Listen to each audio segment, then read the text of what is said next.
We'll see if anybody joins in here.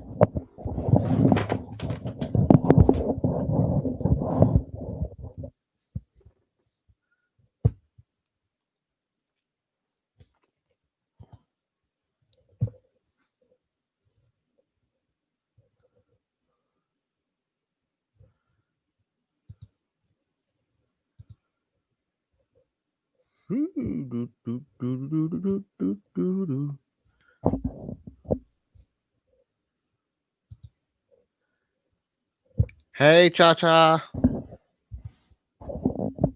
How you doing?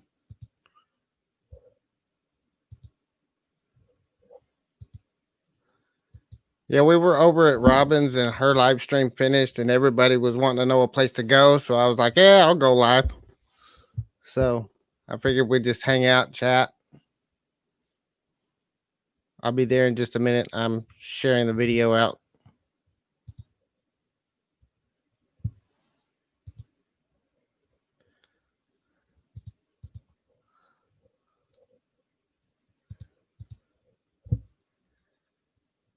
Hello, the Hoppers. Thanks for joining us.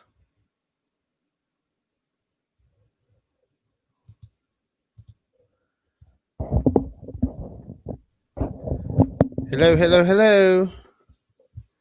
Just hang out. That's cool. Hi, Marie. Marie. Oh, man. That's the only thing I ask is if you're going to come in, please wear some clothes, at least something. I'm out of coffee, y'all. This might not go too well.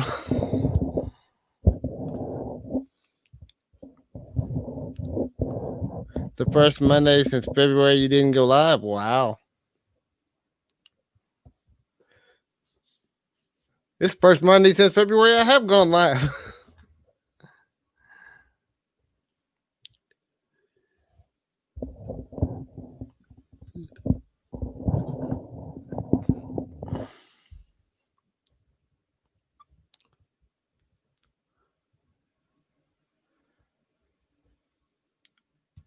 So I'm busy sharing it out here.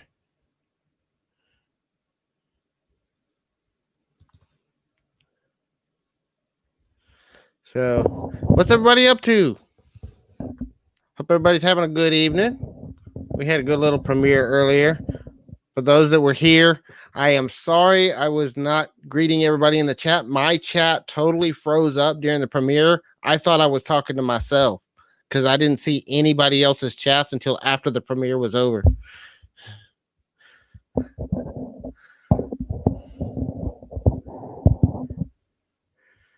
So, well, everybody over at Robin said they were going to come over.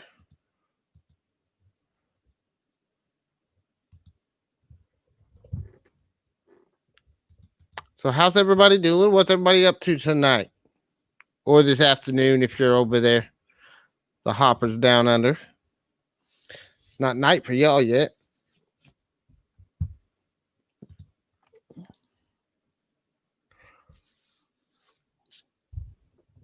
Ooh.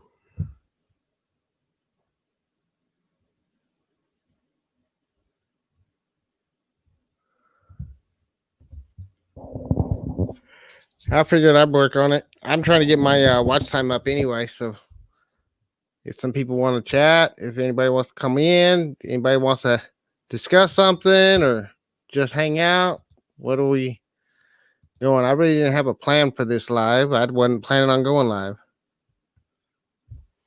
Yeah, everybody's trying to wind down for the night.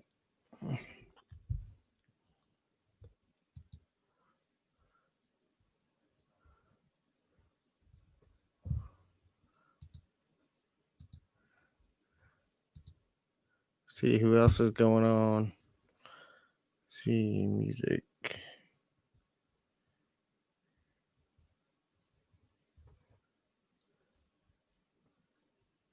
Well, let's see. Where's that going?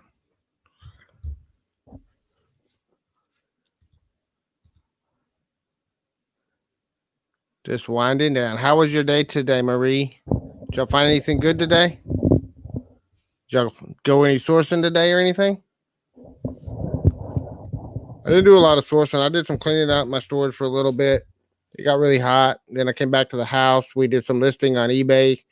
Got my eBay back up to about 75 items today. So we're moving forward. Never done a live. Usually I do a weekly live stream every Tuesday and Thursday. Yeah. Well, I didn't realize it had closed. I thought there was just nobody chatting. I didn't realize there was anybody there because I guess it froze up right at the very beginning of the premiere. So I didn't know there was anybody even there. And the my view count thing was reading 0 the whole time. So I thought I was the only one there. I thought nobody showed up.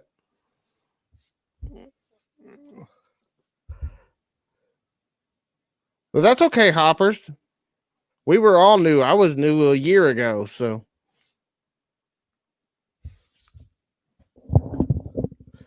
I'm still learning more about it every day. Sorted through the stuff in the backyard. Yeah, I sorted through some more stuff in my storage. Mostly junky stuff. That's part of why I did a screen grab video and did the stuff. One, it was a question a lot of people were asking about. And two, I really didn't find anything to show on my video today. Everything I was digging through today was just mostly junk. So didn't really have any good shows, any good finds. Most of the stuff I was listing on eBay has already been in some of my recent videos because it was the stuff I got from I listed a bunch of the brooches that I got from the Flippin' Flamingos and some other stuff that I pulled out of my storage. But it was all stuff that's been in my recent videos, so there's no reason to show it off again. When I get down to some of the stuff that was some of my early videos that haven't had a whole lot of views, I'll probably re-record those and re-show some of that stuff off. 7 tables of glass to clean up. I got a bunch of glassware, but I'm having trouble finding some of it as far as, trying to evaluate it and stuff and just trying to figure out what the patterns are. And most of it, honestly, I don't think, just because I know the units it came out of and I kind of know the lifestyles of the people that came out of, I don't think that they're high-end stuff. But yeah, you never know where you're going to find a hidden treasure. I've had some stuff that was just junky units and wound up finding $200 and $300 pieces in there. So, I mean, I went through a homeless person's unit and found probably one of my most valuable finds was the 14 karat gold ring that we found in a homeless person's unit.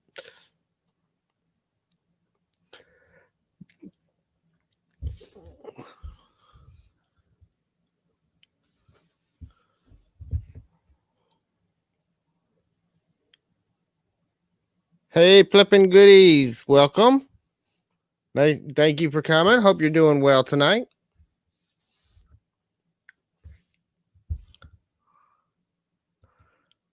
So yeah, that was back in December. We were doing a homeless person's unit. Got a whole video playlist in there on that unit, but lots of stuff. I had to rent that unit out for a month. It was a 10 by 20 unit. And I had to rent it out for a month because that thing was packed. And it took me most of the month. I was running out of time to get out of there. So I got like a good 6-7 videos out of it. And it was a ton of work. But we found some really good finds. And I got that unit. Nobody else was really interested in it. I wound up getting the unit for $70. And we found just in pocket change and cash money that we found within the unit paid for the unit, and then everything else was just gravy. And we found some really, really good stuff, some of which is stuff I'm still selling now, and that was 6 months ago.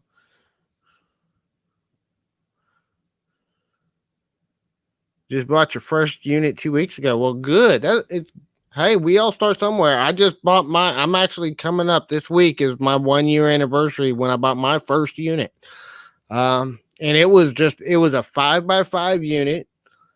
It had a couch and 2 totes in it, and we made some good money. I only paid $10 for the unit. We made some good money off of it. Of course, back then I was still working full time, so I wasn't doing a whole lot. I was just doing a little bit here and there, and it took me a little while to sell stuff out of it, but some of it sold right off the bat. And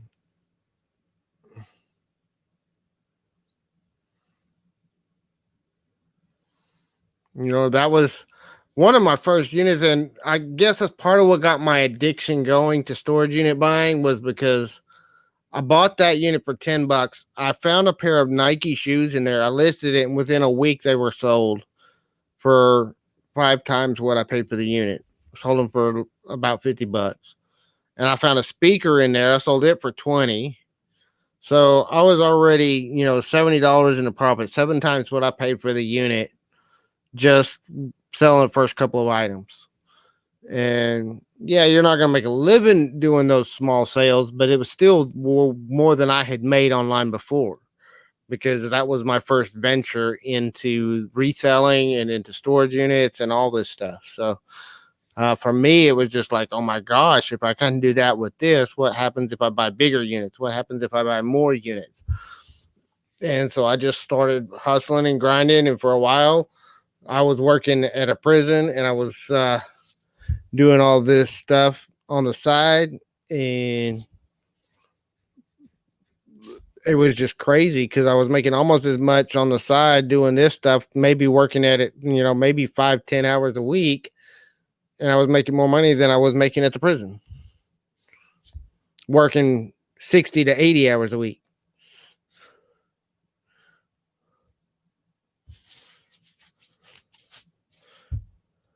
Ruby Lane. Yeah, I think you've told me about Ruby Lane and replacements before. I've been looking on replacements. I need to get on Ruby Lane. Daily life and pets in Australian country towns. Well, cool. After I'm done with my live, I'll check your channel out. I'm always looking at other channels and seeing how other people do their stuff. And I'm still learning YouTube, guys. I've been doing it for a year, but I'm still learning every day. And I'm growing and getting better at it. Where'd everybody go? I thought everybody was going to come over here. That's why I went live. But I guess they all decided to find somewhere else to go. Music went live on her channel. Let me see. Got her muted. Yeah. Oh, I see. Everybody went over here. Okay. Everybody went to somebody else's channel. That's all right. I'll just hang out here for a little while. Maybe some of them will pop over here. What would you say your success rate is in buying units? It just depends on the unit. I've actually only lost money on one storage unit. And I admit it was an ego thing. I got into a bidding war with somebody, and I way overbid what my cutoff was. And I wound up paying $300 for a unit that wound up being nothing but junk mail. Literally, it was like 25, 30 totes, and it was nothing but junk mail. And there was like 2 or 3 totes in the very back that had some clothes and some dishes and a little bit of stuff that was sellable. But I thought it looked like a really great unit. It was neatly packed and everything looked wonderful. It looked like one of those it was either going to be an amazing unit or a dud, and it wanted to be in a dud. And I way overspent what I should have spent on it. Hey, Snobby. Thanks for joining us again. Hope you're doing well today.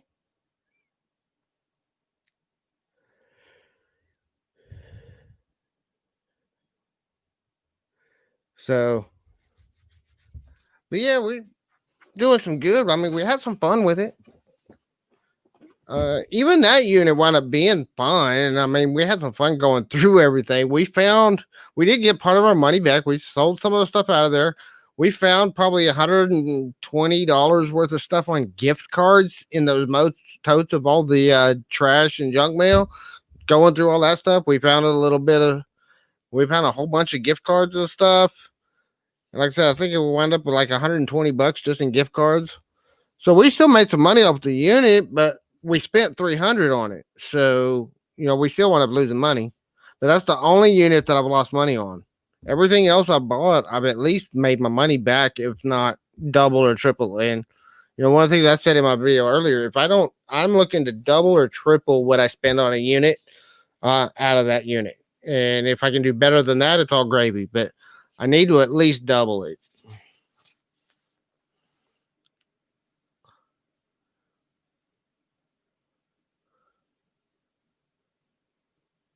That's why I said it's not a girl.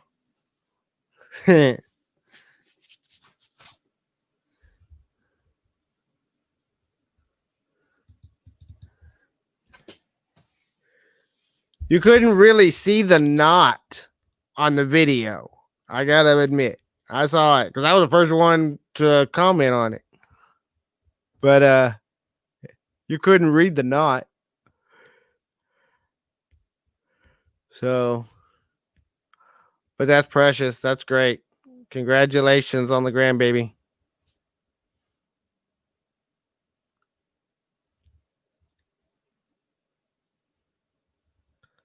You have some news coming soon, Snobby. That's awesome. Woohoo! Are you going to teach him how to be a picker? You going to teach him how to get out there and hustle and resell?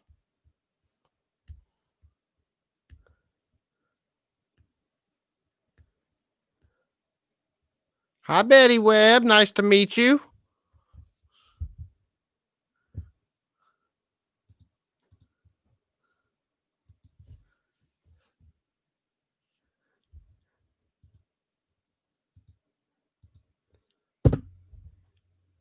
If anyone wants to jump in here, you can jump in. There's a StreamYard link. Anybody wants to come in and hang out and chat and talk about the life, talk about whatever they want.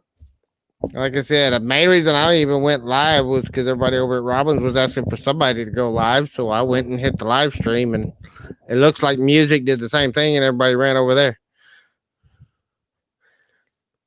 So, but I'll still hang out and chat with everybody and have a good time.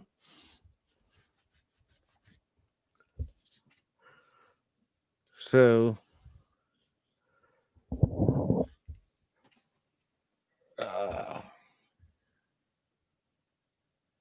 teach them all to be pickers.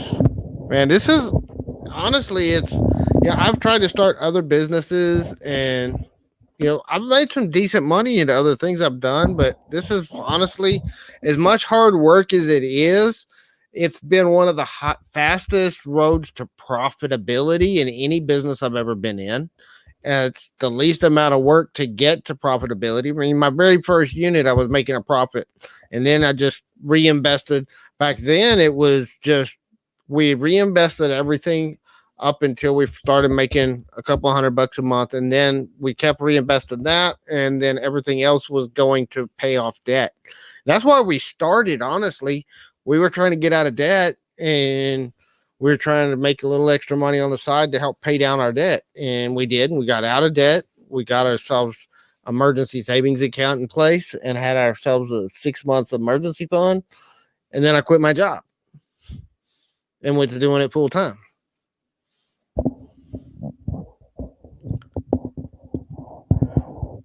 Hey, Dabs Diggs. I'm just hanging out and chatting with everybody.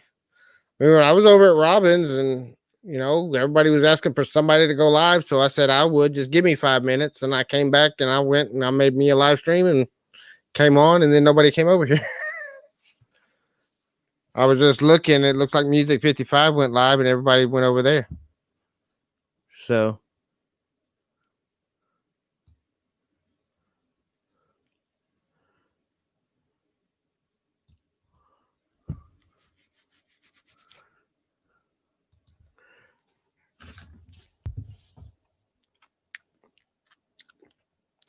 So that's all right. I got to see some new people that I haven't met before. So bye, Hoppers. Nice to meet you. We'll check your channel out later on.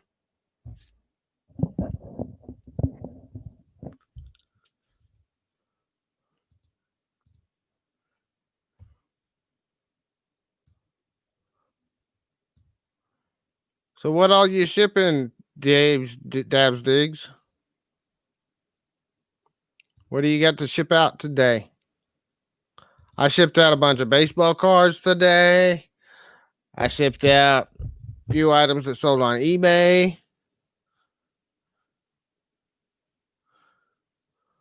So shipped out some Christmas ornaments. You were up till 4 a.m. with Willow.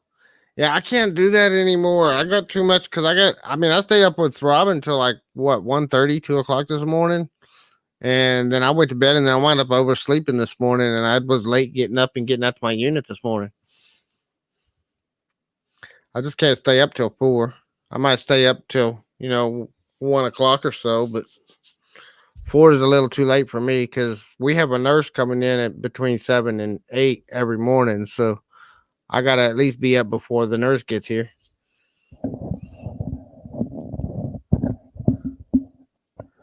I used to work night shifts. When I worked at the prison, I used to work night shifts. Jessica hated it. I actually love being on the night shift. And if I could get in my storage facility at night, I'd much rather I could get a lot more work done over there if I was able to get over there at night instead of during the daytime. Because this time of year in the daytime, it's just too bloody hot to stay over there all day. Nintendo guides, jeans, Wii games. Ooh. I had a bunch of Nintendo Power magazines when I first started. I don't find a whole lot of the Nintendo stuff though. Wii games. And I don't do clothes very much. Most of the clothes I do on my YouTube auctions and sell them to other resellers because I hate listing them on eBay. Doing all the measurements, it just at least the clothes I get because I haven't. If I had some really high end clothes, it might be worth the time where I was making 70, 80 bucks on a piece of clothing. But most of the stuff that I get is like stuff $15, $20 items, and it's just not worth the time it takes me to lift them for me. Broken PlayStation. What's a broken PlayStation worth nowadays? I didn't know that they were worth anything broken.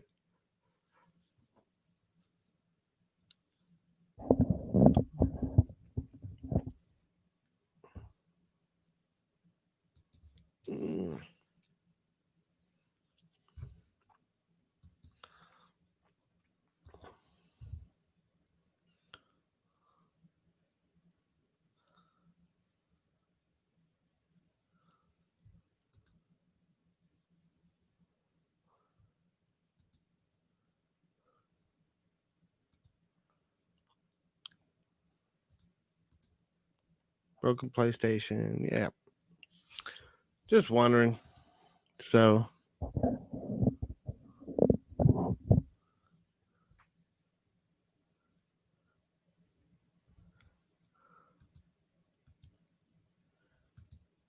All right.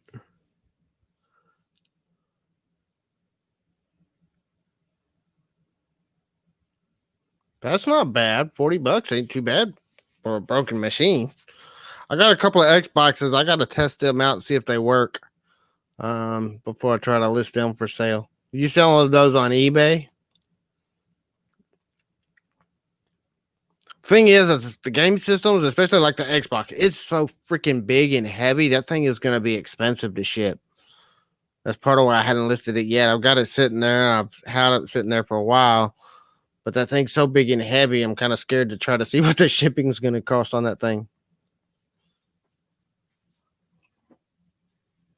Yeah, honestly, I sort all my clothes out of my storage units. I sort out the clothes, the nicest ones. I set them aside, and I'll put those in lots and sell them at my YouTube auctions. And the rest of it, I donate.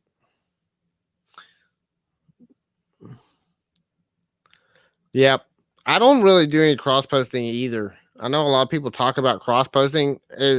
As scatterbrained as I am, I would forget to unlist something on somewhere and I'd wind up selling it in 2 or 3 places at once. So I might use different platforms, but whatever I put on one platform, I won't be putting on another. And I've mentioned this several times in some of my other videos and on other people's chats and stuff, but For me, the best strategy is you learn one system, and I've been learning eBay and improving my eBay, and now I'm pretty comfortable with eBay. I've just got to build it back up because I had shut my store down. Uh, but I'm building that back up at the same time. Right now, I'm learning YouTube, and I'm learning how to do the YouTube auctions, and my auctions are getting better. They're getting bigger. And once I get myself a little more established on doing that, then I'm going to look at maybe adding another platform, maybe Macari, maybe Poshmark. But I believe in diversifying, but at the same time, I believe in learning one thing at a time. And that's just because of the way the brain works. And yeah, YouTube takes a lot of time. YouTube slows me down tremendously. People don't realize. And it's like, I see other guys that are doing these big, huge units, like Grimes. He does lots of big units. Pirate does all these big units. But they also got people helping them do the units while they're doing the filming. I mean, if you look at Pirate, he's got his kids out there. He's got other people in there helping do the units and stuff while he's doing the filming. Grimes, same way. He's basically doing his filming while he's got a team of people that are behind him doing most of the work. Me, I am doing the filming and doing all the work and doing all the listing and doing all the shipping. And Jessica's taking care of the kids. So, she joins me for the live shows, but that's about, what y'all see her on the live shows is about the most time I spend with her on the business.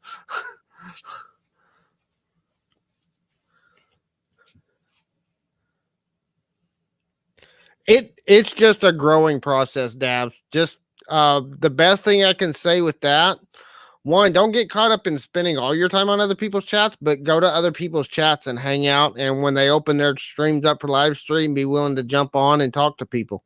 That's what I did. That's how I built my following from for the first 4 months I was on YouTube, I had about 30 subscribers. I went on a live with Fat Man the Flipper at the Bad Boys of Reselling. Overnight, I was at 50. And by the end of the week, I was at 200. Because I made some connections through that led to some collaborations that led to growth. And that's the biggest thing I can tell you. If you want to grow your channel, the number one thing you can do is get out there, become involved in the community, and collaborate with the other YouTubers. Because that's what's helped me grow. I do collaborations. I do auctions with other people's sites, with other people's channels, as well as my own. And that's what I recommend. That's how I've grown my channel in less than a year. I mean, I see a lot of people on YouTube, not just in this community, but I watch a lot of channels, and I hang out with the YouTuber community as well. So other YouTubers in other niches. But I can tell you that I've seen a lot of channels that take 2-3 years to get to where I'm at right now. And I've been doing it for almost a year. But it's been very intentional, and it's been my biggest thing has been one, I'm constantly trying to improve. Every time I put out a video, every time I do a live stream, every time I do everything, I'm trying to improve what I'm doing.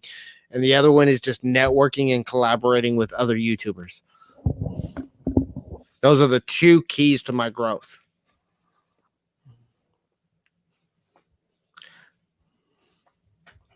It takes some getting used to. Definitely. And getting out here on live stream. Here's the other thing I have found since I started doing live streams, my videos have improved. I've become better even with recorded videos because I'm getting used to just talking to people on the camera. And like when I'm live streaming, I get that interaction with the community. I get people in the chat. Sometimes I have somebody else on the live stream with me. Either my wife will join me, and that makes it a lot easier too. When you have somebody else to bounce off of and to work off of, it makes it a lot better and a lot different. And you get more conversational that way rather than kind of preachy and speechy. To me, anyway, that's one of the things that I have found. Yeah, some people just do lives. I like doing both. I like the live streams because of that interaction, but with the recorded videos, I have more control over what the content is. If I don't like something, I can retake it. I can do a record. I do a lot of retakes. I do a lot of things where I'm recording something and I'm like, I didn't like that. Stop, start over, do it again. And when you're doing recorded videos, you can retake it, reshoot it,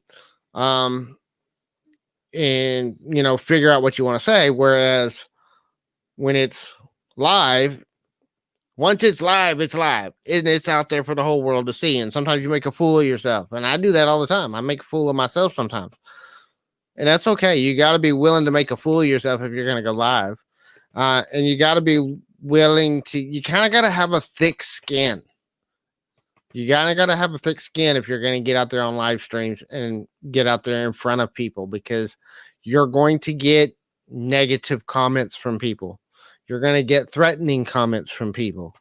It's just going to happen. It's happened to every single YouTuber I've talked to. If it hasn't happened to you, you haven't been doing it long enough yet. It's happened to me.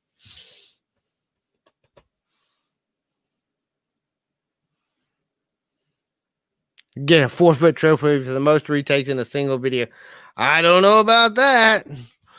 I know some people might have you beat. I've had people that for a 30-second clip spent 2 days.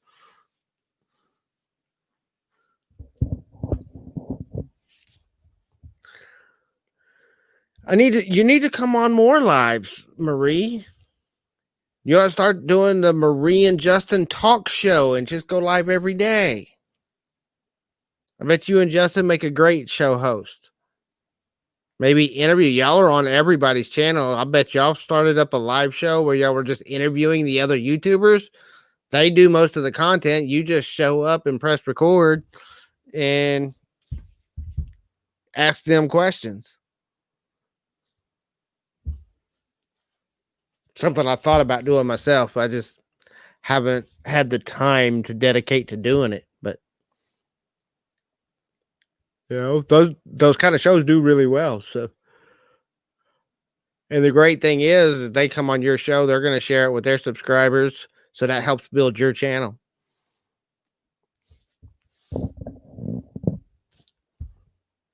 And part of it too, this is not my first YouTube channel. This is so far been my most successful YouTube channel, but this is not my first rodeo on YouTube. I've had 5 other channels. In fact, if you look up my name, this channel doesn't even show up in the search for my name. My old channels from 10 years ago show up, and they are absolutely horrible. And I don't have access to the Google accounts those channels were built under, so I can't even take them down. But there's some really, really bad videos. It was when I was doing internet marketing. I was doing a lot of blogging. And so I was teaching and I was showing, software and stuff on how I ran my blogs and stuff. You did an 8.5 hour live. My longest live so far has been about 2.5 hours. Now, I've been on a few long live streams, but they weren't on my channel.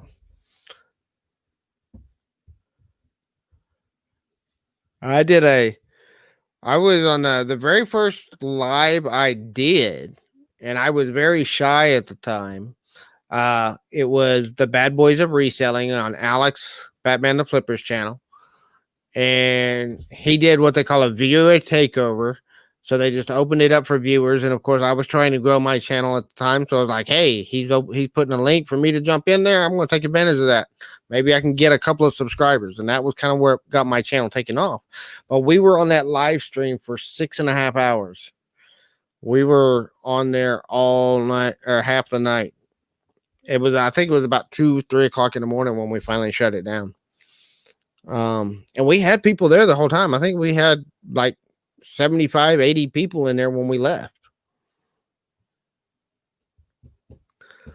So it was fun. I did not talk much. If you go back, you look at a 6-hour live stream, I probably talked for like 3 minutes out of the whole 6 hours. I mean, literally, I just kind of sat there and watched the chat.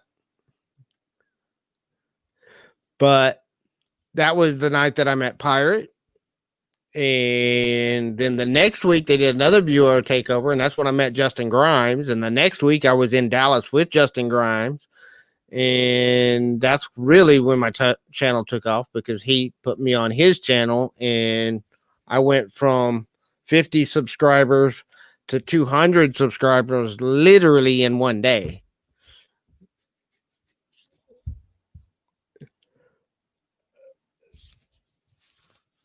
And that's when I met Robin from Because She Shed. She and I became friends. I met Crocker's Lockers that weekend. We became friends. Met somebody else from Ohio that I don't particularly care for very much anymore.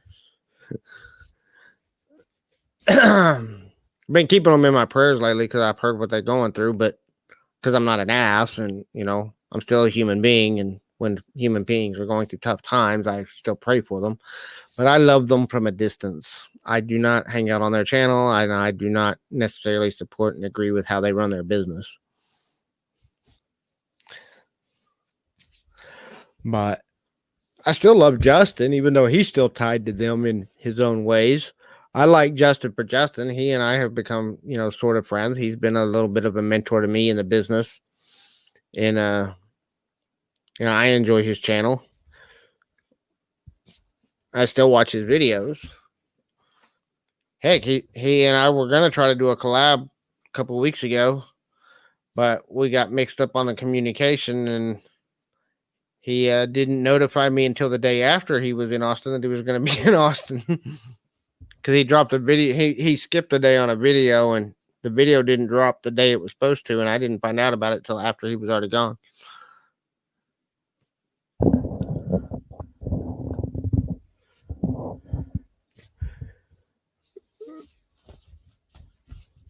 But that would have been really great because he's at like 10 times the subscribers he had the last time he had me on his channel. So I'm betting if I had been on a collab with him, I'd have probably be over 1,000 subscribers right now.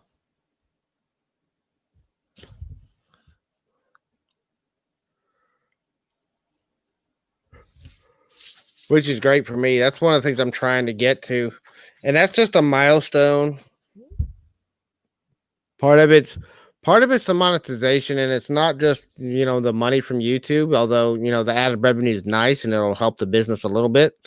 But it's also YouTube promotes your channel more once you're monetized because they're a business and they're in it to make money. So they're going to promote channels that are making them money more than channels that aren't. And right now I'm a channel that's not because I'm not monetized. So they get a portion of that ad revenue and I get a portion of that ad revenue. And if it's making them money, and especially if I get a popular channel that's making them a lot of money, they're going to push my channel more to other people. So that's part of why it's important to get monetized. That's why everybody's in a rush to get monetized. And then there's also behind the scenes, YouTube unlocks a lot of features in your back end once you get monetized. And that's why I want to be monetized, is because I want those back end features, better user data, so I can look at things on how people are viewing my videos, so I can continue to improve my videos, as well as a community tab, so I can get better interaction with my community. There's a lot of features that they unlock when you get to that 1,000 subscribers, not just the ads on your videos. That's really just kind of a minor thing. In fact, most YouTubers I know, the ads on their videos, honestly, I mean, I know people that have subscribers of 10,000 or more that are making like $200 or $300 a month off of their ad revenue. It's not that much. I've seen people make more money in a single live on super chats than they would make. And you got to realize, even for those of y'all that do these lives and do super chats, and I'm not saying anything against doing super chats, I appreciate it. I know the other channels do, but you got to realize YouTube keeps like 40% of the super chats you send. So whatever they make in super chats on a live, they only get like 60% of it. So if you want them to get a certain amount, you need to increase it by 40%. That way YouTube still gets their cut and they still get what you want them to have. That's just my piece on it. I still do super chats for other people. I did super chats on Robin's Live tonight. I do it, here and there whenever I can. I have a budget for it, and whenever my budget runs out, I don't do any more for the rest of the month. But I do super chats when I can. I try to support the other channels. I've got a few subscriptions to other channels that come out of that same budget, because I'm trying to help support as many of the people in the community as I can, where I can.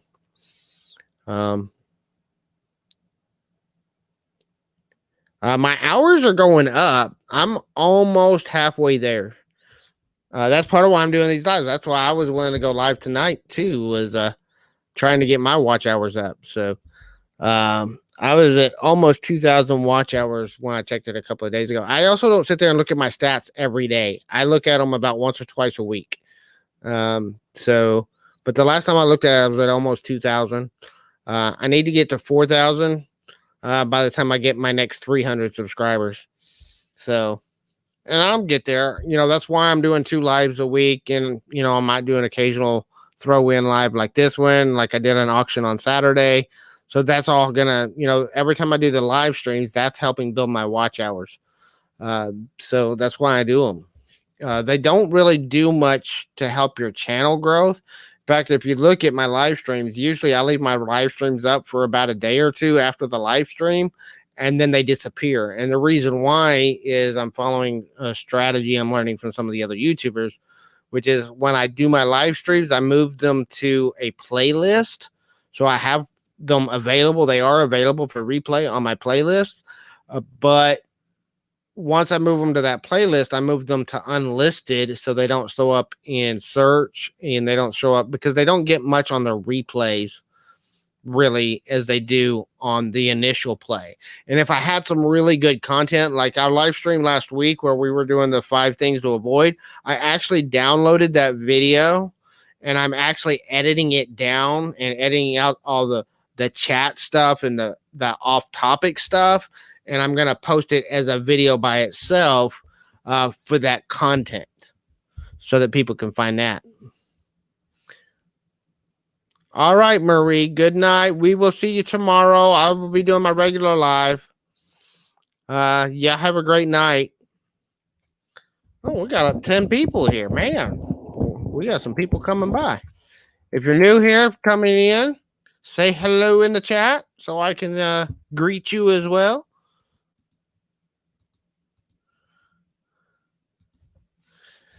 Get you some rest, Marie. You have a great night. It was great getting to see you this weekend.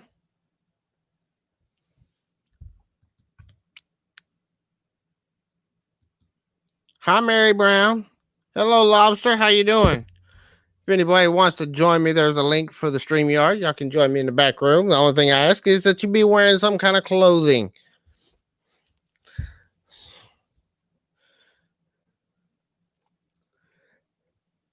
So,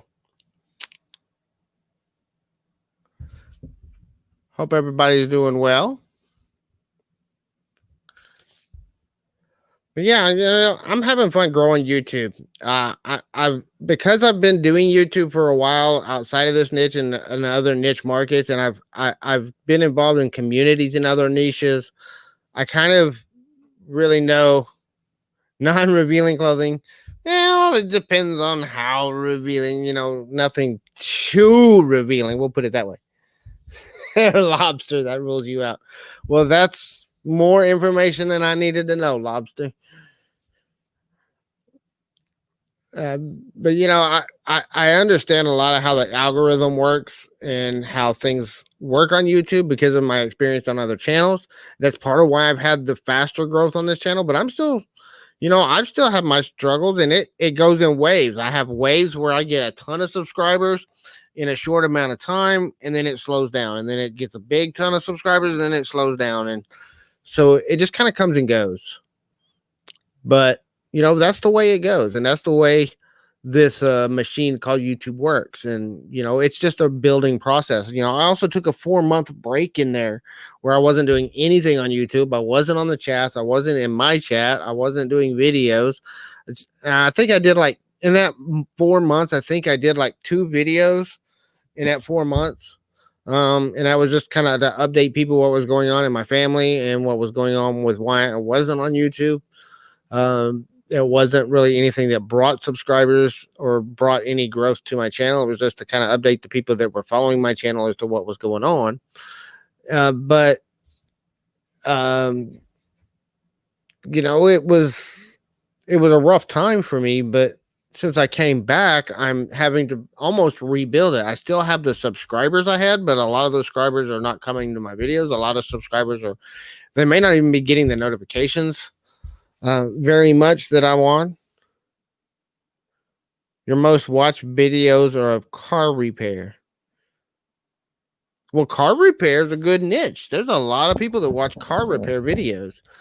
You know, my most watched videos are my storage unit videos. So, and I tested some stuff out this weekend. I got some really good data on my auction this weekend, which is the why I did it differently than I normally do. Usually I do kind of general auctions, but I was trying to do some keyword things. And so I did a more niche specific auction, and I did find that I got a lot more. It was a little bit too little too late kind of thing, because most of it came after the auction was over. But it did get me very niched in, and it got a lot of very niche specific traffic to that video. After the fact, I've had one of my most viewed videos on my channel right now. And it was just an auction. But I did some keyword things, and I did a lot of things to promote that video that I hadn't been doing on other content, just to see what would happen. And I got the data that I was expecting to get, and I got a lot of really great data to deal with. That's going to affect how I do titles, thumbnails, promotion of my videos, niching out some of my videos into very specific topics, and some of that. So that's what we're working on. Some of it's just hit or miss too, though. When you're doing storage units, the downside to storage units is you don't really have control over what you're going to find. So you got to figure out what you're going to find, and then figure out, okay, how am I going to attract that niche or that group of people into watching my video? So that then, because I've made no qualms about this. The main reason I started, it's kind of changed since then, but the main reason I started, and it's kind of at the core of what I'm doing, but the main reason I started YouTube was to showcase my storage unit finds for other people, because I had so many people asking me what I was finding in these units.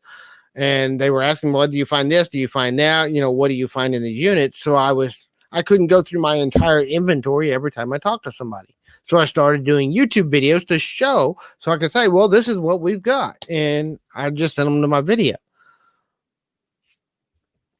That's why I started YouTube. That's why I started doing Storage Scavenger. Because I had started doing storage units in like August.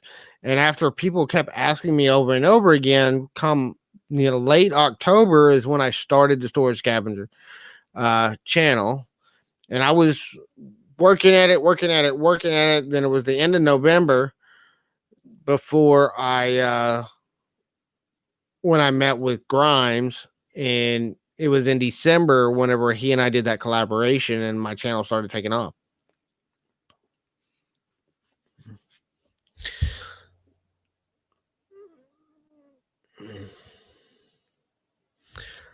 So but it's been a fun journey. I've had a lot of fun doing it. I enjoy doing the videos. I enjoy doing the live streams. I'm not big into doing the working hangouts, just because if I do a working hangout, I don't get any work done, because I spend all time talking to people in the chat. So I see a lot of people do working hangouts and stuff. I don't really do those. And most of mine is on my storage unit finds anyway, not really my eBay reselling. Yeah, Grimes helps push a lot of channels. He still does. Honestly, I was probably one of the smallest channels that he's been in a push for, because when he and I met, I only had 34 subscribers, or 50 subscribers. It was between 30 and 50, or somewhere around there. That was a long time. But yeah, I mean, when I go on lives, I mean, you've been on lives before, you get caught up in the chat, and you get caught up, and you don't get nearly as much work done as you do when the chat's going on. And that's, on the opposite end, I can turn on somebody's live and listen in the background and get a lot of work done. Well, hello there, Ms. Lisa. How are you doing? The link's up there in the chat if you want to jump in. I listen to a lot of lives while I'm listing. That's why I don't do a lot of listing videos, because usually when I'm listing, I've got YouTube going in the background. I'm listening to somebody else. So I don't do a lot of recording. I do most of my recording on my phone, and I do most of my listing on my phone. So it's hard to be doing my listing and recording a video at the same time. I've done it a couple of times where I borrow my wife's phone and use it, but she's got her phone. You're editing. See, working in the background. That's what we were just talking about. I can be listening to somebody's live and working in the background. Fine. But if I'm on the live, there's no way I'm getting any work done. I've been in a few working hangouts and I tried to get something done and I didn't get anything done. I was paying attention to the chat.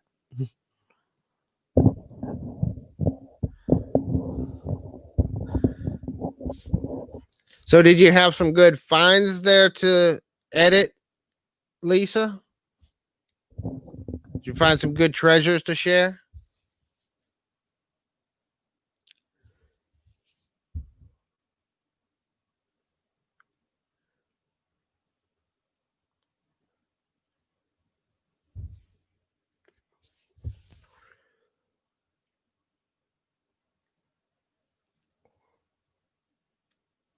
A 1K video.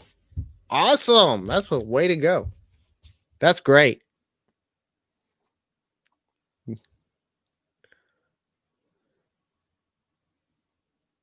A Ford 2003 van for your storage unit hauls. David Eden shoes. Like a recap, basically. Hey, you're still on. I just came on. Well, I've been on for about an hour. Hi, Tiffany. How you doing? Yeah, we're just chatting. We've been chatting about YouTube, chatting about reselling. How you doing?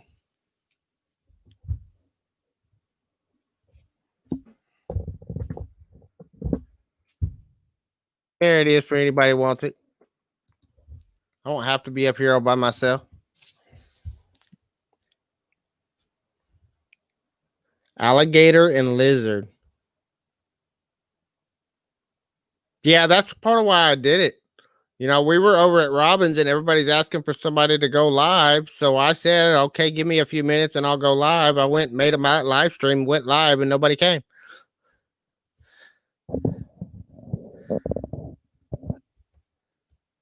Have an ice pop and chilling. But yeah, that's part of why I was willing to go live. Everybody else was like, nobody was wanting to go. And I was like, well, I need watch hours, so I'll go live. I'm trying to get my watch hours up because I'm getting closer to my 1,000 subscribers. So I need to get my watch time up. Yeah, I saw she was live and I popped over there for a minute right after I started mine. But by then I had about 10 people in here. So I decided to just hang out with them.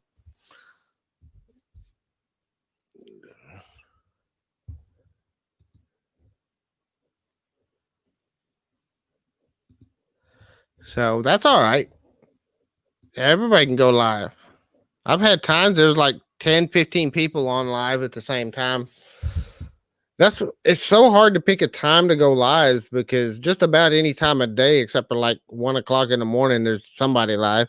And even then, half the time you got Robin on. So, but with this niche and with the explosion of growth and with so many people on quarantine, there's almost always somebody online. I mean, there's still people around here that are on lockdown. Some areas are still on lockdown.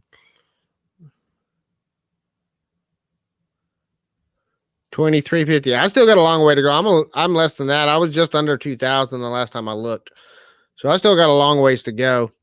But I've only got about what? I think I was at 720. So I've got about 280 more subscribers to go to get there. Yeah, but you're sitting on 380 subs. So you need more subs, mister. You need to get some more subscribers to your channel. And I don't know why you don't have that many. You got some good content. And I know you're out there. I see you all the time on other people's channels.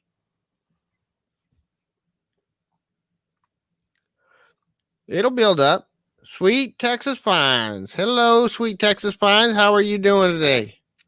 Thanks for joining us. Yeah, I was talking about that earlier, Tiffany. It kind of goes in waves. You'll get a bunch and then it'll be steady for a while. And then you'll get a bunch and it'll be steady for a while. Once you get to a certain point, it just kind of naturally has a natural rhythm of growth. Part of the reason why there's such a push to get monetized for a lot of people is YouTube will push your channel a lot more once you get those monetization ads on there, because they make more money off of videos that have ads than videos that don't, of course. And they're a business that's in business to make money. So they're going to push those channels that are making the money more than the channels that aren't.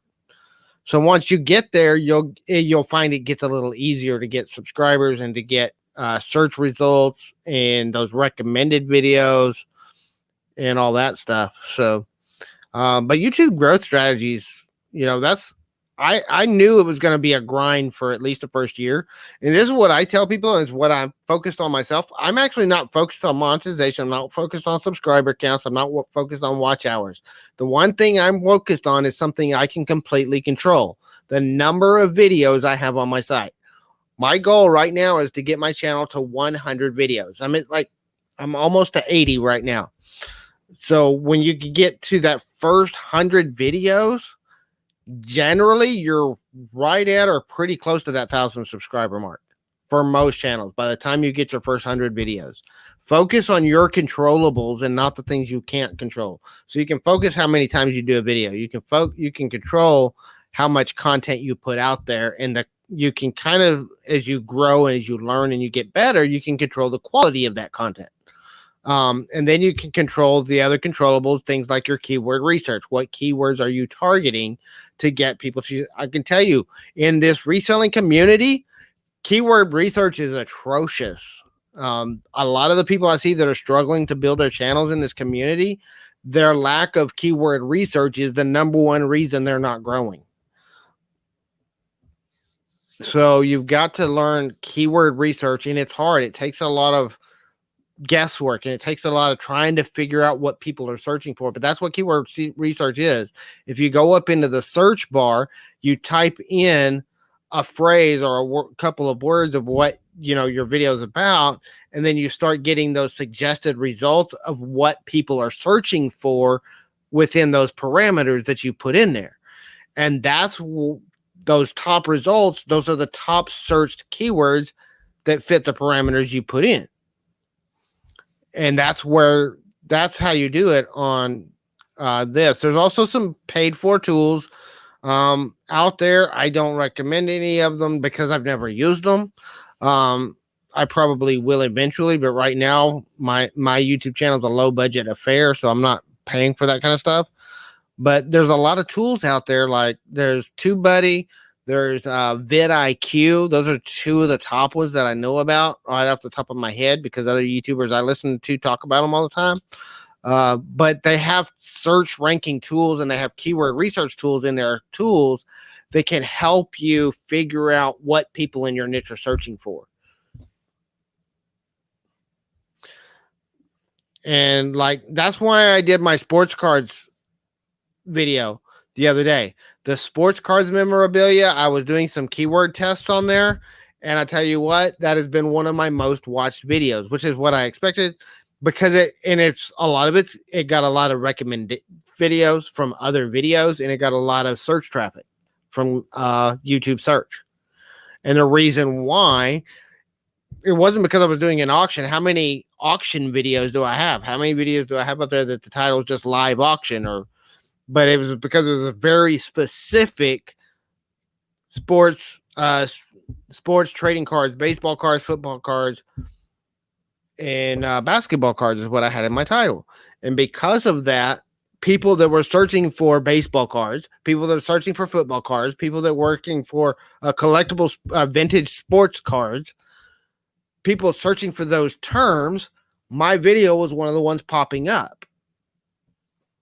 And that's what keyword research is about, is when people type something into search, you want their video to type up if that's what your video is about. Where people get into trouble is when they do what they call link baiting. Link baiting is when you target a specific keyword and nothing in your video has anything to do with that keyword. That's called link baiting, because you're using a keyword just to get clicks and get views, but then your video has nothing to do with what that keyword was.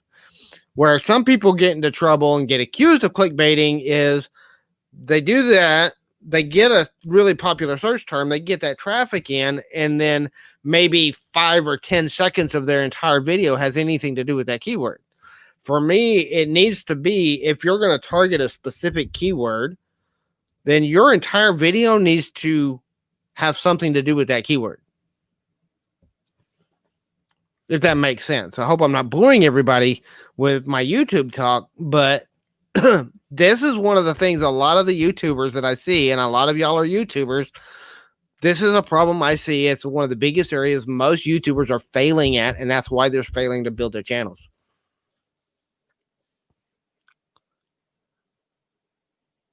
Yep.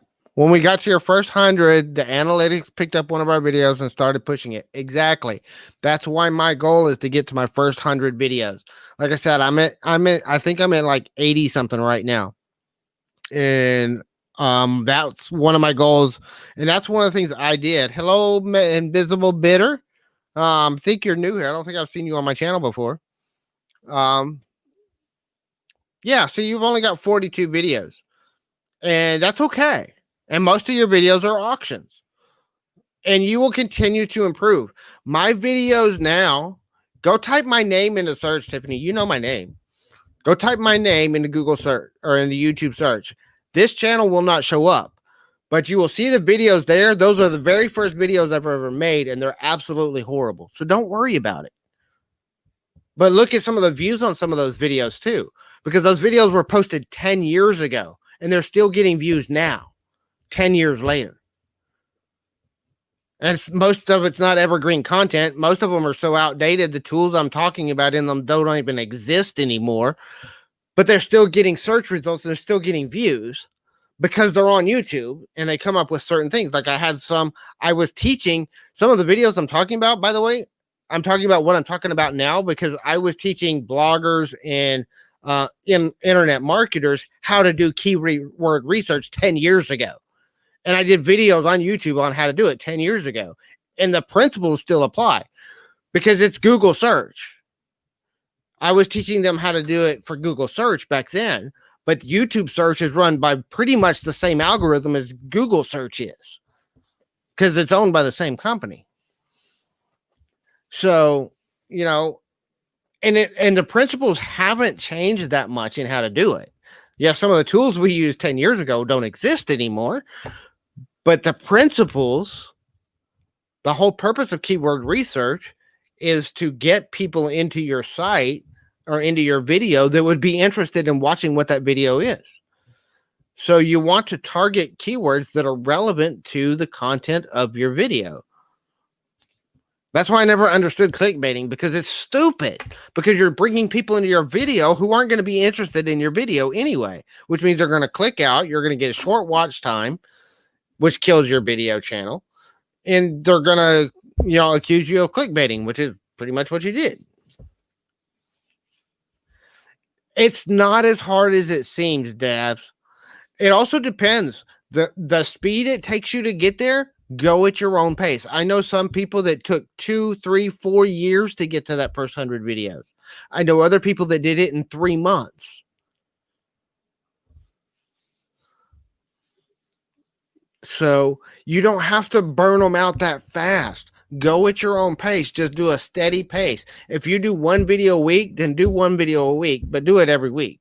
If you're going to do 5 videos a week, do 5 videos a week, but do it every week. If you're going to do, because consistency over that long haul is another key to staying in Google's algorithm once you get picked up. Because if you create videos and you take a 4-month break and then you have to get started all over in the algorithm again. That's what happened to me. I took a 4-month break and I came back and I basically had to start over. Even though I still have all the watch time and I still have all the video content that I had before and the subscriber numbers, those people weren't coming to my channel. My channel wasn't showing up in their recommended videos for months. So now they're not even getting, some of those people didn't even know I was creating videos. I was talking to somebody in one of the other chats the other day and they asked, when are you going to start creating videos again? I said, I started about 2 months ago.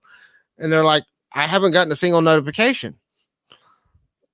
So those people that were watching my channel 8 months ago before I took my break aren't even getting notifications that I'm creating content now because I took that break. So I basically had to start my channel all over again. The numbers that I had still count, but at the same time, I'm having to rebuild my watch times and my viewers. When I took that break, I was getting 25, 30, 40 people in a live stream. Now I'm getting 10 to 15, maybe 20. The most I've had in one live stream was up to 20, and it was there for a few minutes and it went down.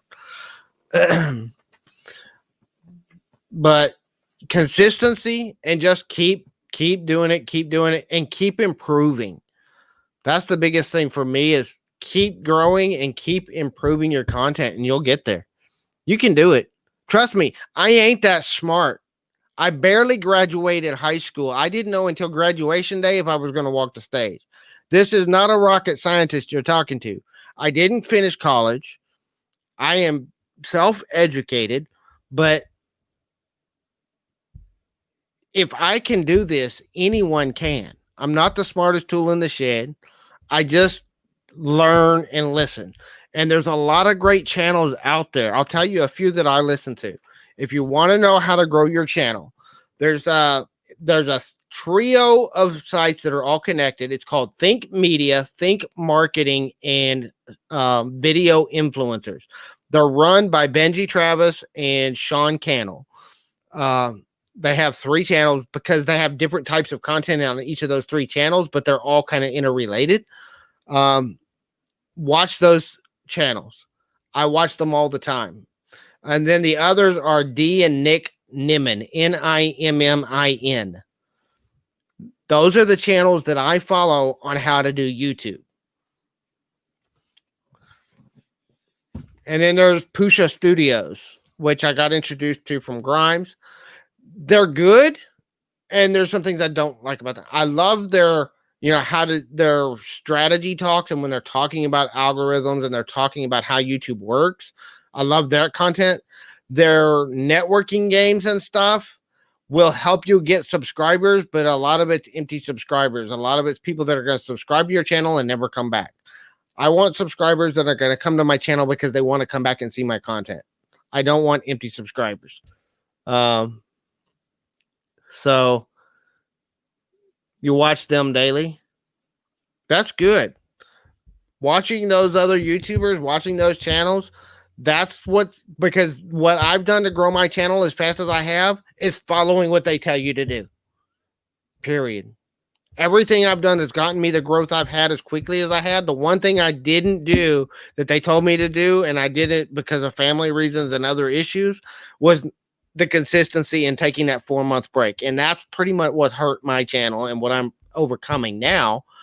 But everything else that I've done to grow as fast as I grew, networking with other people, collaborating, keyword research, all the things that I've done to grow my channel, that's why I've done it, is because of these guys. And you got to realize, Think Media just hit their 1 million subscriber mark. They've got 1 million subscribers on their channel. But he didn't start there. He even says, I was on a live with him a couple of days ago.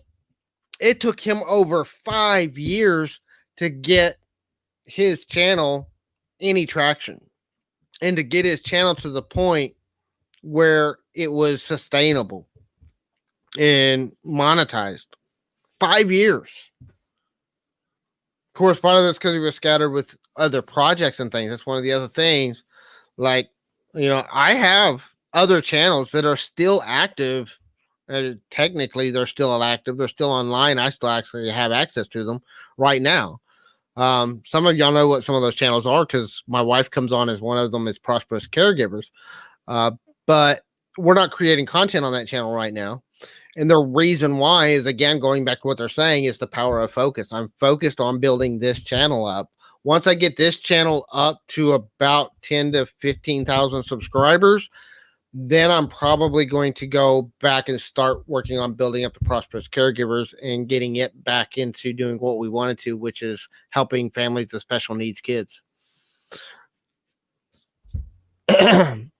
But then, by the time I get to that point on this channel, I'm hoping to be having enough revenue from my business as well as from YouTube combined to be able to pay a team to do a lot of that work for me, so that basically my involvement is going to mostly be doing the content for the channel and having other people doing a lot of the other work and a lot of the behind the scenes work.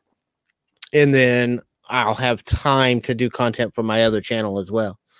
Right now, between trying to build my business and build this channel, I don't have time to focus on another channel. But I see people doing it. I see people with less subscribers than me that are trying to build 2 or 3 channels. And I can tell you from personal experience that don't work.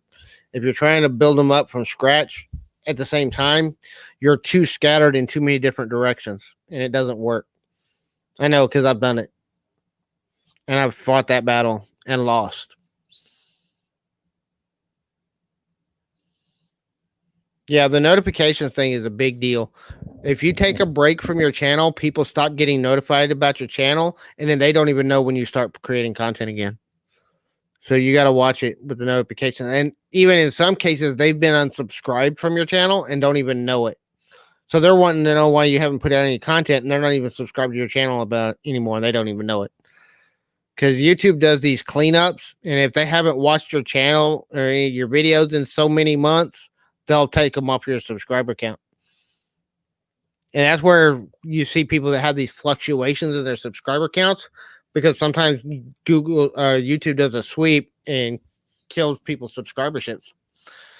Said I've been studying this stuff. I study it. I spend almost as much time on YouTube content and creator content as I do on reselling content. And part of it's because my focus right now is on creator content and creating more content with this channel. You have 2 channels, Lobster? You got to be careful with running 2 channels. And it's not a bad thing. I mean, if you want to do it, you can do whatever you want to do. But I can just tell you it's a struggle because you're split in different directions, because it's so much work to just run one channel. And especially if you're a single person operation, like even Sean said the other day in one of his lives, they got video influencers, Think Media, and Think Marketing. But he has a team of 25 people working for him doing most of the behind the scenes work. And like their Think Marketing channel, he barely does content on that channel like once every 2 weeks. He has other people doing the content for him. The same with the video influencers. He has mostly other people doing the content for him, and he's just there to help support and do some of the background work. And his Think Media channel is his main focus right now. And that's one of the things he's learned from trying to do multiple projects at the time is focus on one. And that's why he's at 1 million subscribers now, is because he pulled back on the others, let other people run those other channels, and he focused on one. And when he did, his channel exploded.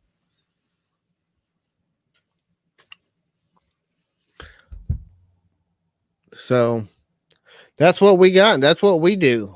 Just keep following the other channels.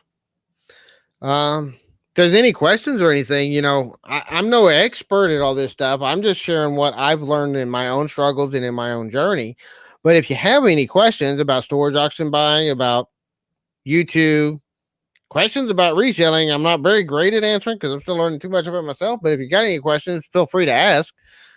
I'll do the best I can to honestly answer you as best as I can. Or if you just want to, hang out and chat. But, we got keywords. There's a lot of factors that go into it, and you have to find the right phrases. That's one of the difficult things about keyword research, is finding just the right phrases that people are searching for that says they're interested in what you've got. And like, that's why you see some of the storage auction guys that are doing like, I found a drug dealer's unit, because you get a lot of search traffic off of some of those trees. Or unit owner was arrested, or the reason they're targeting some of those phrases like that is because they're getting traffic from search results off of some of those phrases. And I've done a few of them. One of my most popular videos before I did the sports card video and it's still really up to now. One of my was my homeless man loses everything. Well, there was a lot of research that went into creating the title of that video. It was very intentionally done, and it's one of my most viewed videos. And it was part of the homeless video set that we did when we did the homeless unit back in December. And that was one of my most videos, not only then, but even up to now. And the reason why is it continually shows up in church because one, it had good content that was very focused. I was constantly out because the entire video was telling the story of the homeless man that owned this unit. So it was very relevant to the content. And we were showing off the stuff that we were finding in his unit. And while we were showing off all of his stuff, we were telling the guy's story. We left the names out, and we muddied certain details to keep their privacy intact, the people's privacy intact, which is something that you should do in this business. Is if you're going to be putting other people's stuff out there, you need to kind of cloud it so that you're not violating their privacy. But at the same time, those stories, what bring traffic. I can tell you my most viewed videos, my highest viewed videos, the longest time viewed videos are the ones where I'm telling the story of the unit. When I'm just going through and sorting stuff and just showing off finds, yeah, I get some traffic to those videos, but people don't stay as engaged in those. When I'm telling a story through that video of the person that owned that stuff, that keeps people engaged. That keeps people coming back. That gets people asking you questions. That gets people coming to a live stream a couple of days later, asking you questions that you have no clue what the answer is because all you know is what you already told them in the video. Or they're asking for detailed information that you can't give them anyway if you don't want to dox the people. But, it's people were that engaged that 2-3 days later, they were coming to me and asking me questions about what was in that video. And that's the kind of engagement I'm trying to get back into. That's why I'm trying to get all this crap cleaned out of my storage so I can go start buying some units again. Because when I start buying units, I start learning their stories. I start sharing those stories. That's going to increase engagement in my videos. And it's fun. That's the fun part for me, doing the research, learning the story. That's part of why I do it. I love the history. I love learning the history of the people. Have I ever found money? I actually have a cashing in video.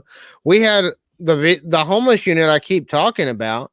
We found over $75 in cash. We found a bunch of coins, some of which I still haven't even gotten appraised or anything yet. Some of them were foreign coins. Some of them were American coins. I found some silver coins. So, yeah, I found cash in almost every unit. It's how much cash here or there. But, I haven't ever found, thousands of dollars in cash in a unit. But I find money all the time. The last unit I bought, I paid $5 for, and I've already paid for the unit in pocket change.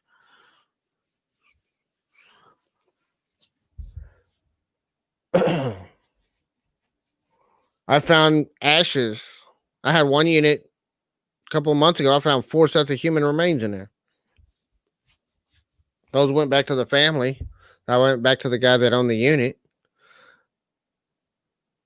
But, that's what happens.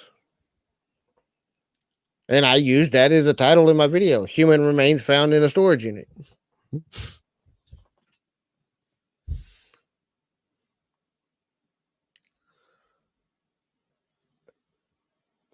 But yeah, I find money. I find foreign money. I find U.S. money. Lots of money. Not lots and lots. I haven't, had one of those $1,000 a unit. So I haven't. You see all these other guys. That's part of why I try to do my videos the way I do and some of the units I do.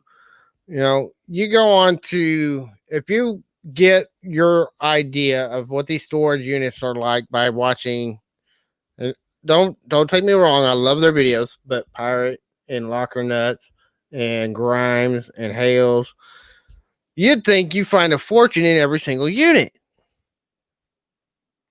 It's not the case.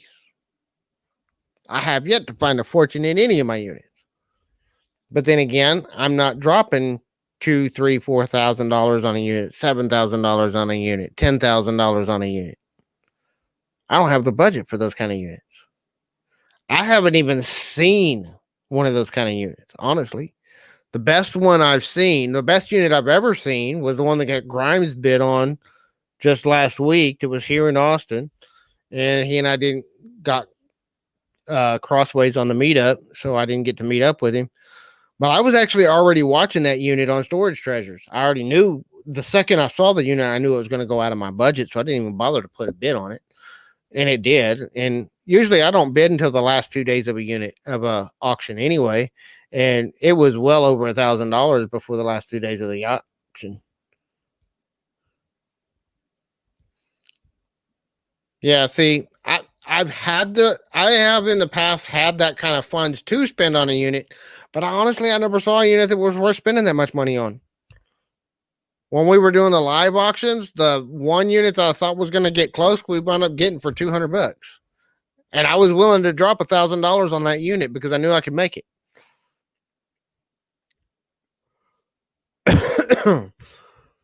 But I haven't seen another one of those units. And it's just around here. Part of it too is a lot around here. When everything shut down, a lot of the facilities forgave all their tenants for their late fees and all this stuff that was in the past. So a lot of people were able to get caught up on their bills. And so now that had to start that whole process to lean out their units again. And now our units are starting to kind of get reasonable, but they're still expensive. They're still a lot higher than they used to be. Units that I used to pick up for 50 to $100 are now going for 200 or 300, and the ones I used to pick up for 200 or 300 are all hitting $1,000 or more. And it's just some of those units. It's just the price that they're wanting, the prices people are paying for the units. From what I can see, there's not any room for profit because you're going to spend everything you're getting.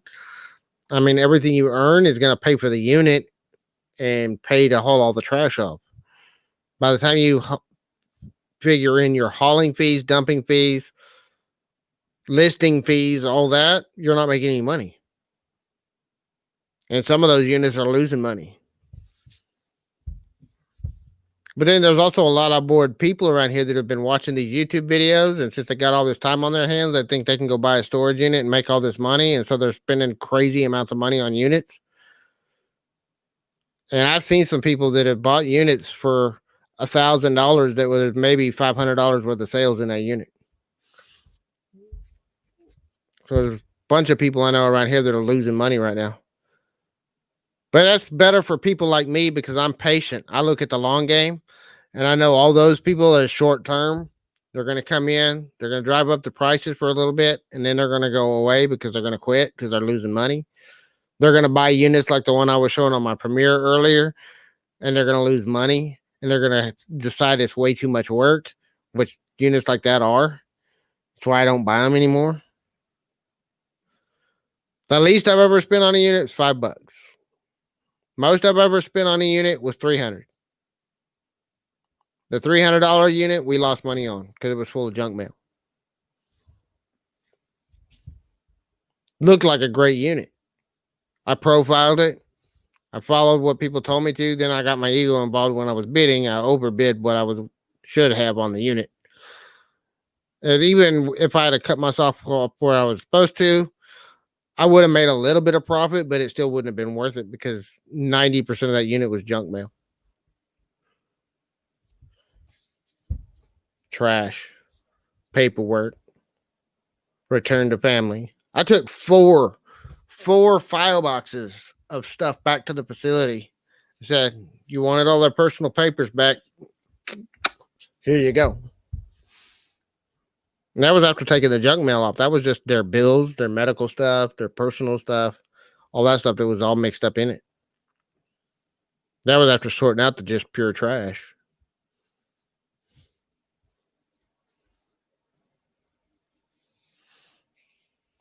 We did find, I think I talked about that one earlier. We found about $120 worth of gift cards, and I had a few sellables in there, but it wasn't that great.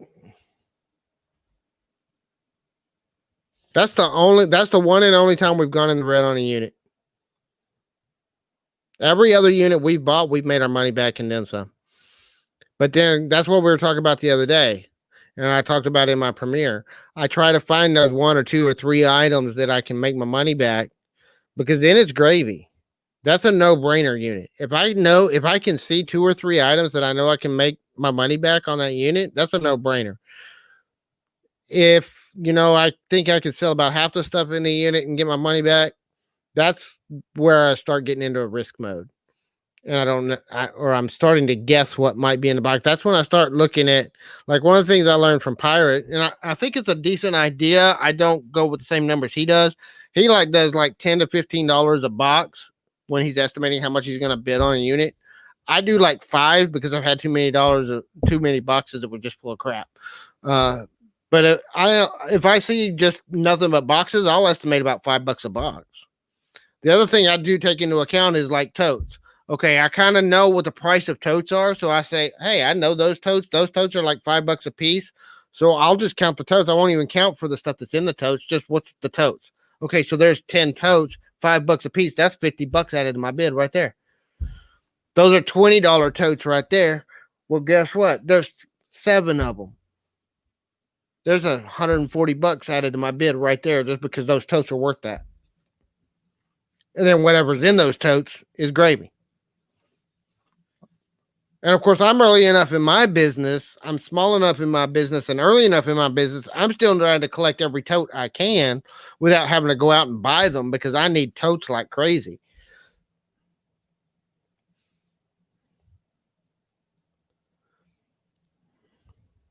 Yeah, that's the other thing I was talking about. There's some of these units I have spent hours and hours of work. 99% of the work I do by myself. Every once in a while, because Jessica's got the kids, but every once in a while she'll come out and help me. But 90% of the time when she comes out and helps me, her helping me is she's videotaping while I do the unit. She's holding the camera. But I do most of the work by myself. That's part of one of the things I was talking about earlier. Whenever I grow to a point where I can hire somebody to help me, I'll do bigger units. That's why I stick right now with mostly 5x10s, 5x15s, 5x5s, smaller units that I can clean out by myself. And I can sort it by myself, and I can sell it by myself. Because I'm a one-man operation from start to finish. Bidding them, loading them, sorting them, selling it. I'm a one-man operation. I do everything. Videotaping it. I do it all. Everything that gets done in my business, I do it myself. Everything I do on YouTube, I do it myself. Most of my graphics, my logo's kind of crappy looking, but I made that myself. One of these days when I have more disposable income, I will. And a large part of that, honestly, I have said this 100 times in my videos, on a purely business standpoint, I had personal reasons, I had other things. I don't regret the move, but I quit my job way too early and went to doing this full time. I should have built up the business more on the side as a side hustle until I got to a point where I could hire somebody to help me. At the same time, I had to get out of the prison. I literally was in prison. I mean, I was a shift lieutenant for a private prison here in our local community that's run by the state. It's run by a private company for the state, and that place was a nightmare. And I am so glad that I did, because 2 months after I left, the place is on lockdown, and over half the staff has COVID. And I couldn't afford to have brought that home to my kids. That facility was one of the first in the state with positive COVID tests. So I am so glad I got out of there before everything went crazy. And half the staff quit because they treat you like crap over there anyway. And when everything broke down, they were treating their staff even more crappy. They were so desperate they actually tried to contact me and tried to get me to come back to work. And I said, heck to the no. Not quite. I said, I appreciate the offer, but no, thank you. I was very polite about it, but very firm that there was no chance in hell I was ever going back into that place.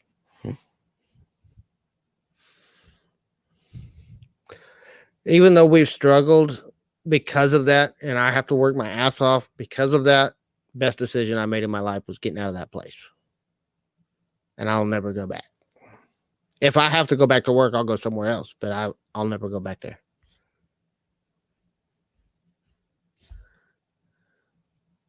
I'm actually not going to be on that much longer. It's almost 1 o'clock in the morning here, and I've got to get some sleep. So I'm glad I got to chat with everybody. I hope that I provided some value to y'all. I hope maybe I said a few things that maybe give you some insight in how YouTube works and how reselling works and how reselling on YouTube works. But I am going to have to take off. We've been on for an hour and a half for a live that wasn't even scheduled to happen. So, and I got another live tonight. I got a lot of work to do to get ready for it, as well as work to do on eBay and getting more stuff listed. I'm hoping to be at 100 listings by my live tonight. So, y'all have a great night. I'm going to go ahead and head out. Thank y'all for hanging out with us. If you have any questions, don't forget, I'm right here. You can come check out my videos. You can also, any of you that have questions about YouTube, reselling, or anything, shoot me an email. I love to chat with people. I love to talk to people about YouTube, about my experiences with it. If you got any questions at all about, whatever, shoot me an email, storagescavenger@gmail.com. I get that one on my phone. So as soon as you send me an email, I get those notifications. So anyway, I am going to head off. So thank you guys for coming. Y'all have a good night, and we will see y'all next time.